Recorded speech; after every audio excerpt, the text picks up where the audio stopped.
అతను రాక్షసుడు కాదు అయితే దేవుడే అని అర్థం వచ్చే హిందీ సంభాషణలతో హిందీ చిత్రం జాట్ ట్రైలర్ విడుదలైంది. సన్నీ డియోల్ హీరోగా, గోపీచంద్ మలినేని దర్శకత్వంలో మైత్రి మూవీ మేకర్స్ పతాకంపై Naveen Yerneni, Y Ravishankar, people media factory, TG Vishwaprasad నిర్మిస్తున్న ఈ చిత్రం ఇది. శుక్రవారం ఈ చిత్రం టీజర్ విడుదలైంది. ఈ యాక్షన్ ప్యాక్డ్ టీజర్లో విలన్లను రఫాడించారు సన్నీ డియోల్.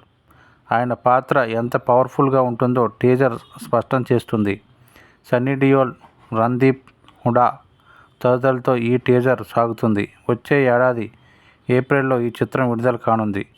వినీత్ కుమార్ సింగ్, సయామి ఖేర్, రెజీనా కాసాండ్రా తదితరులు ఇతర కీలక పాత్రల్లో నటిస్తున్న ఈ చిత్రానికి సంగీతం తమన్, కెమెరా రిషి పంజాబీ.